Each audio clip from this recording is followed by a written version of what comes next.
അമൃതവേണി ലൈസ് കിറ്റ് presents daily news പ്രഭാത വാർത്തകൾ powered by Pulimoottil silks KSFE in association with Joy Alukkas.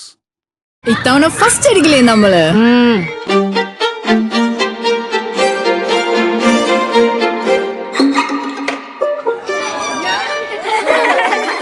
കുട്ടികൾക്കൊക്കെ പെയിൻ ശല്യം ഉണ്ടാകും. അതുകൊണ്ട് ലൈസ് കിറ്റ് ഉപയോഗിച്ച് ക്ലാസ്സിൽ വരാൻ പ്രത്യേകം ശ്രദ്ധിക്കണം. ലൈസ് കിറ്റ് ലൈസ് റിമൂവർ പെയിൻ ശല്യത്തിൽ നിന്നും ഉടനടി ആശ്വാസം. നമസ്കാരം, ഞാൻ നീതു കൃഷ്ണ. ഡെയിലി ന്യൂസിന്റെ പ്രഭാത വാർത്തകളിലേക്ക് സ്വാഗതം. ഇന്ന് ഓഗസ്റ്റ് 13 വ്യാഴാഴ്ച. വരാത്ത മെസ്സി വരുമെന്ന് പ്രചരിപ്പിച്ച് കലൂർ സ്റ്റേഡിയം നവീകരിച്ചതടക്കമുള്ള ക്രമക്കേടുകൾക്ക് മുൻ മുഖ്യമന്ത്രിയും ഉത്തരം പറയേണ്ടി വരുമെന്ന് ആരോഗ്യ ദേവസ്വം വകുപ്പ് മന്ത്രി കെ മുരളീധരൻ. ക്രമക്കേട് നടത്തിയവർ കുറ്റം സമ്മതിക്കുമോ? അന്വേഷണം നടത്തി കബളിപ്പിച്ചവരെ പുറത്തു കൊണ്ടുവരുമെന്നും മുരളീധരൻ പറഞ്ഞു. സംസ്ഥാനത്തിന്റെ പേര് കേരളം എന്നാക്കാനുള്ള ബില്ല് രാജ്യസഭയും പാസാക്കി. തുടരെയുള്ള ബഹളങ്ങൾക്കിടയിലായിരുന്നു രാജ്യസഭ ഇന്നലെ ബിൽ പാസാക്കിയത്. അമിത്ഷാ എവിടെയെന്ന ജെബി മേത്തറുടെ ചോദ്യം, സി സദാനന്ദന്റെ പ്രസംഗത്തിലെ സവർക്കർ പരാമർശം, കേരളത്തിൽ ജിന്നയുടെ ലീഗ് ഭരണത്തിന്റെ ഭാഗമാണെന്ന BJP അംഗം സുധാംശു ത്രിവേദിയുടെ പരാമർശം എന്നിവ വൻ പ്രതിഷേധത്തിനിടയാക്കി. BJP MP സുഷ്മിത ദേവ് ലുങ്കിവാല എന്ന് വിളിച്ചത് ജോൺ ബ്രിട്ടാസ് സഭയിൽ ഉന്നയിച്ചതും നാടകീയ രംഗങ്ങൾക്കിടയാക്കി. വിഴിഞ്ഞം സമരത്തിന് പണം നൽകിയെന്നാരോപിച്ച് FCRA ലൈസൻസ് പുതുക്കൽ നിഷേധിച്ച കേന്ദ്ര നടപടി റദ്ദാക്കി ഹൈക്കോടതി. കേരള സോഷ്യൽ സർവീസ് ഫോറത്തിന്റെ ഹർജിയിലാണ് വിധി. 3 മാസത്തിനകം പുതിയ തീരുമാനമെടുക്കാൻ കേന്ദ്രത്തിന് കോടതി നിർദ്ദേശം നൽകി. സംസ്ഥാന സർക്കാരിനും മുഖ്യമന്ത്രി VD സതീശനുമെതിരെ സാമൂഹ്യ മാധ്യമങ്ങളിലൂടെ CPM സൈബർ ടീം നടത്തുന്ന പ്രചാരണങ്ങൾ നീക്കം ചെയ്തെന്ന് CPM. 50ഓളം ഇനം കാർഡുകളാണ് നീക്കം ചെയ്തത്. കേന്ദ്ര സർക്കാരിന്റെ സഹായത്തോടെയാണ് സെൻസർഷിപ്പ് ഏർപ്പെടുത്തിയിരിക്കുന്നതെന്ന് പ്രതിപക്ഷ നേതാവ് പിണറായി വിജയൻ ആരോപിച്ചു. സംസ്ഥാനത്ത് ഡ്രഗ്സ് കൺട്രോൾ വകുപ്പ് നടത്തിയ ഓപ്പറേഷൻ സൌന്ദര്യയിൽ 10 ലക്ഷത്തോളം രൂപയുടെ വ്യാജ സൌന്ദര്യവർദ്ധക വസ്തുക്കൾ പിടികൂടി. പാകിസ്ഥാൻ നിർമ്മിത ക്രീമുകളിൽ ഉൾപ്പെടെ അനുവദനീയമായതിലും കൂടുതൽ മെർക്കുറിയുടെ അംശം കണ്ടെത്തിയതായും ഇവ ഗുരുതരമായ ആരോഗ്യ പ്രശ്നങ്ങൾക്ക് കാരണമാകുമെന്നും അധികൃതർ മുന്നറിയിപ്പ് നൽകി.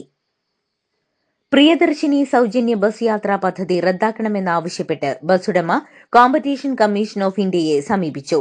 ഹർജി CCI ഫയലിൽ സ്വീകരിച്ചു. ബസ് ഓപ്പറേറ്റേഴ്സ് അസോസിയേഷൻ തൃശൂർ ജില്ലാ പ്രസിഡന്റും ബസ് ഉടമകളുടെ കോർഡിനേഷൻ കമ്മിറ്റി സംസ്ഥാന പ്രസിഡന്റുമായ ബിബിൻ T ആലപ്പാട്ടാണ് ഹർജി നൽകിയത്. മെസ്സിയെ കേരളത്തിലെത്തിക്കാനെന്ന പേരിൽ നടന്ന അനധികൃത ഇടപാടുകളിൽ സമഗ്ര അന്വേഷണം വേണമെന്ന് BJP സംസ്ഥാന അധ്യക്ഷൻ രാജീവ് ചന്ദ്രശേഖർ. സ്പോൺസറുടെ സാമ്പത്തിക സ്രോതസ് അന്വേഷിക്കണമെന്നും അദ്ദേഹം ആവശ്യപ്പെട്ടു. വാളയാറിൽ ചാവടിപ്പാറ പുതുപ്പതിയിൽ ട്രെയിനിടിച്ച് കാട്ടാനയും കുട്ടിയും ചരിഞ്ഞു.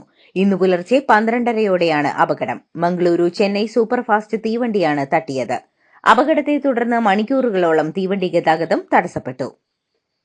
ലഹരി മാഫിയയ്ക്കെതിരെ ആരംഭിച്ച ഓപ്പറേഷൻ തൂഫാന്റെ സംസ്ഥാന നോഡൽ ഓഫീസറുടെ ചുമതല IG R നിശാന്തിനിക്ക്. ഓപ്പറേഷൻ തൂഫാൻ നോഡൽ ഓഫീസറായിരുന്ന IG പുട്ട വിമലാദിത്യ അവധിയിൽ പോയതിനെ തുടർന്നാണ് നിശാന്തിനിക്ക് താൽക്കാലിക ചുമതല നൽകിയത്. BJP പ്രാദേശിക നേതാവ് ജീവനൊടുക്കിയ കേസിൽ അറസ്റ്റിലായ വൈശാഖ് S ദർശനെ യൂത്ത് കോൺഗ്രസ് സംസ്ഥാന വൈസ് പ്രസിഡന്റ് സ്ഥാനത്തു നിന്നും സസ്പെൻഡ് ചെയ്തു. ആത്മഹത്യാ പ്രേരണ കുറ്റം ചുമത്തിയാണ് ദർശനെ അറസ്റ്റ് ചെയ്തത്.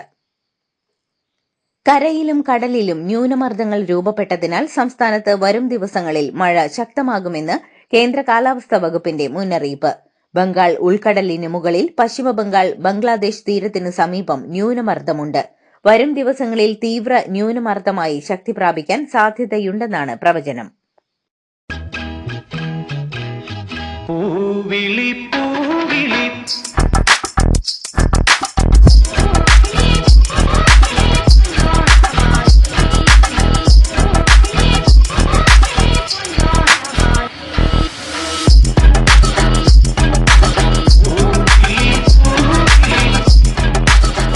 ഈ ഓണം കളറാവട്ടെ പുളിമൂട്ടിൽ സിൽക്സ്. SNDP യോഗത്തിന് ബാധകമാകുന്നത് കേന്ദ്ര കമ്പനി നിയമമാണോ എന്ന് പരിശോധിക്കുന്ന കേന്ദ്ര അതോറിറ്റിയുടെ നടപടികൾ പൂർത്തിയാക്കാൻ 6 ആഴ്ചത്തെ സാവകാശം കൂടി സുപ്രീംകോടതി അനുവദിച്ചു. അഡീഷണൽ സോളിസിറ്റർ ജനറൽ ഐശ്വര്യ ഭട്ടിയുടെ ആവശ്യം പരിഗണിച്ചാണ് സുപ്രീംകോടതിയുടെ തീരുമാനം. സ്വാതന്ത്ര്യദിനത്തോടനുബന്ധിച്ച് കൊച്ചി അന്താരാഷ്ട്ര വിമാനത്താവളത്തിലെ സുരക്ഷാ ക്രമീകരണങ്ങൾ കൂടുതൽ ശക്തമാക്കും. യാത്രക്കാർ നേരത്തെ എത്തണം. രാജ്യത്തെ എല്ലാ വിമാനത്താവളങ്ങളിലും 20 വരെ ഏർപ്പെടുത്തുന്ന പ്രത്യേക സുരക്ഷാ ക്രമീകരണങ്ങളുടെ ഭാഗമായാണ് കൊച്ചിയിലും സുരക്ഷ വർദ്ധിപ്പിക്കുന്നത്. കാണാതായ മലപ്പുറം താനൂർ സ്വദേശി ഇംതിയാസിനെ മഹാരാഷ്ട്രയിലെ നാഗ്പൂരിൽ നിന്ന് കണ്ടെത്തി. നാഗ്പൂരിൽ നിന്ന് 16 കിലോമീറ്റർ അകലെയുള്ള അപ്പാർട്ട്മെന്റിൽ നിന്നാണ് ഇംതിയാസിനെ കണ്ടെത്തിയത്. കൊല്ലം തുറമുഖത്തെത്തിയ വിദേശ കപ്പലിൽ അറ്റകുറ്റപ്പണിക്കിടെ സ്ഫോടനം. വെൽഡിംഗിനിടെ ജനറേറ്റർ റൂമിലാണ് പൊട്ടിത്തെറി ഉണ്ടായത്. കപ്പലിലെ എഞ്ചിനീയറായ ഉത്തർപ്രദേശ് സ്വദേശി സത്യപ്രകാശിന് പരിക്കേറ്റു. ഇടുക്കി ഇടമലക്കുടിയിൽ നിന്ന് രോഗിയെ കിലോമീറ്ററുകൾ ചുമന്ന് ആശുപത്രിയിലെത്തിച്ചു. പനി ബാധിച്ച് അവശനിലയിലായ 75-കാരൻ മാലയപ്പനെയാണ് കൂടലാർകുടിയിൽ നിന്ന് 4 കിലോമീറ്ററിലേറെ ദൂരം കാട്ടിലൂടെ ചുമന്ന് ആശുപത്രിയിലേക്ക് എത്തിച്ചത്. FCRA ബിൽ പൂർണ്ണമായി പിൻവലിക്കണമെന്നാണ് ആവശ്യമെന്ന് catholic bishops conference of India director father Mathew Koickal. Bill JPCക്ക് വിട്ടതിൽ സന്തോഷമെന്നും അദ്ദേഹം പറഞ്ഞു. പാർലമെന്റിലെ ചർച്ചയിൽ നിന്ന് പ്രതിപക്ഷം ഒളിച്ചോടുകയാണെന്ന് കേന്ദ്ര പാർലമെന്ററി കാര്യമന്ത്രി കിരൺ റിജിജു.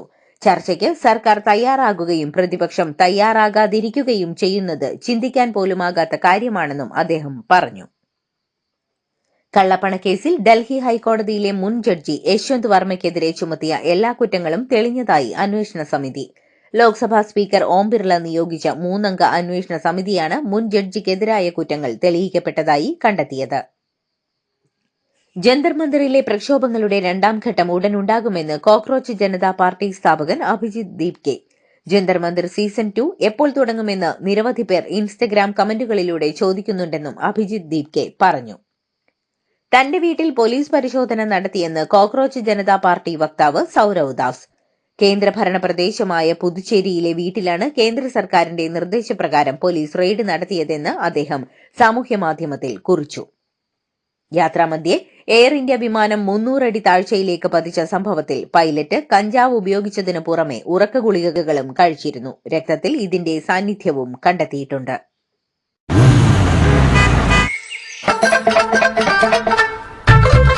എല്ലാവർക്കും വന്നു ഡാൻഡ്രഫ്, എന്തു ചെയ്യും ചേട്ടാ? പേടിക്കണ്ട, ഇവിടുണ്ടല്ലോ ഡാൻഡ്രോഫിറ്റിൻ ഓയിൽ.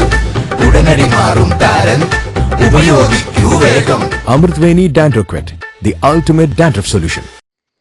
കർണാടകത്തിലെ മന്ത്രിമാരുടെ വകുപ്പുകളിൽ മാറ്റം. വകുപ്പിനെ ചൊല്ലി ഇടഞ്ഞ മുതിർന്ന നേതാവായ മന്ത്രി രാമലിംഗ റെഡ്ഡിക്ക് വകുപ്പ് മാറ്റി നൽകി.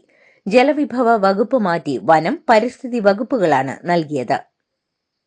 പ്രധാനമന്ത്രി ദക്ഷിണേന്ത്യക്കാരനാകണമെന്ന് തമിഴ്നാട് കായിക വകുപ്പ് മന്ത്രി ആധവ് അർജുന. തമിഴ്നാട്ടുകാരൻ പ്രധാനമന്ത്രിയാകണമെന്നും അദ്ദേഹം നിയമസഭയിൽ പറഞ്ഞു. 5 or 6 ഉത്തരേന്ത്യൻ സംസ്ഥാനങ്ങൾ ചേർന്ന് പ്രധാനമന്ത്രിയെ തീരുമാനിക്കുന്ന രീതി മാറണമെന്നും അദ്ദേഹം ആവശ്യപ്പെട്ടു. വിമാനത്തിലെ എയർ കണ്ടീഷൻ സംവിധാനം കാര്യക്ഷമമായി പ്രവർത്തിക്കാത്തതുമൂലമുണ്ടായ അസഹ്യമായ ചൂടിനെ തുടർന്ന് യാത്രക്കാരുടെ പ്രതിഷേധം. ഡൽഹിയിൽ നിന്ന് പൂനെയിലേക്കുള്ള സ്പൈസ് ജെറ്റ് വിമാനത്തിലാണ് ചൂടുമൂലം യാത്രക്കാർ ടേക്ക് ഓഫിന് മുമ്പ് പുറത്തിറങ്ങി പ്രതിഷേധിച്ചത്. ഇതോടെ വിമാനത്തിന്റെ യാത്ര റദ്ദാക്കി. ബംഗളൂരുവിലെ സൊമാറ്റോ ഗോഡൌണിൽ ഭക്ഷ്യസുരക്ഷാ വകുപ്പിന്റെ പരിശോധന. സൊമാറ്റോയുടെ സബ്സിഡറി കമ്പനിയായ സൊമാറ്റോ ഹൈപ്പർ പ്യുവർ യൂണിറ്റിലെ പരിശോധനയിൽ നിരവധി ക്രമക്കേടുകൾ കണ്ടെത്തി. സൗദി അറേബ്യയിലെ പുതിയ ഇന്ത്യൻ അംബാസിഡറായി വിപുൽ ചുമതലയേറ്റു. റിയാദ് ഡിപ്ലോമാറ്റിക് ക്വാർട്ടറിലെ ഇന്ത്യൻ എംബസിയിലെത്തിയാണ് ചുമതല ഏറ്റെടുത്തത്. കഴിഞ്ഞ മാസം തുർക്കിയിലെ അങ്കറയിൽ അമേരിക്കൻ പ്രസിഡന്റ് ഡൊണാൾഡ് ട്രംപ് ട്രക്കിൽ ഒളിച്ചു കടന്നതിന്റെ വിശദാംശങ്ങൾ പുറത്ത്. നാറ്റോ ഉച്ചകോടിക്കെത്തിയ ട്രംപ് തങ്ങിയിരുന്ന കൃത്യമായ സ്ഥലം ഇറാന്റെ റഡാറിൽ പതിഞ്ഞെന്ന് കണ്ടതോടെയാണ് US ട്രംപിനെ ട്രക്കിൽ കടത്തിയെന്ന് ന്യൂയോർക്ക് ടൈംസ് പറഞ്ഞത്. ട്രംപിന്റെ വിമാനത്തെ ലക്ഷ്യമിടാൻ ശേഷിയുള്ള മിസൈൽ ഭീഷണിയുമുണ്ടായിരുന്നു. ഇതുമൂലം ഔദ്യോഗിക വിമാനമായ എയർഫോഴ്സ് 1 കയറിയ ട്രംപ് മിനിറ്റുകൾക്കകം രഹസ്യമായി മറ്റൊരു വാതിൽ വഴി പുറത്തിറങ്ങി. തൊട്ടരികിലെ സൈനിക ട്രക്കിലേക്ക് കയറിയ ട്രംപ് മറ്റൊരു സൈനിക വിമാനത്തിൽ യാത്ര ചെയ്തെന്നാണ് റിപ്പോർട്ട്.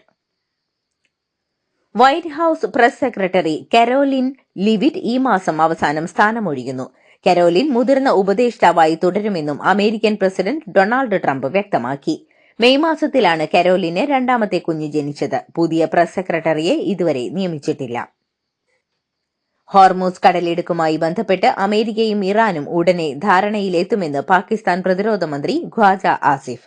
യുദ്ധനഷ്ടപരിഹാരം വേണമെന്ന ഇറാന്റെ ആവശ്യത്തിന് മറുപടിയായി അമേരിക്കൻ പ്രസിഡന്റ് ഡൊണാൾഡ് ട്രംപ് തിരിച്ചും നഷ്ടപരിഹാരം ആവശ്യപ്പെട്ടത് ചർച്ചകളെ വഴിമുട്ടിച്ചിരിക്കെയാണ് ഈ വെളിപ്പെടുത്തൽ.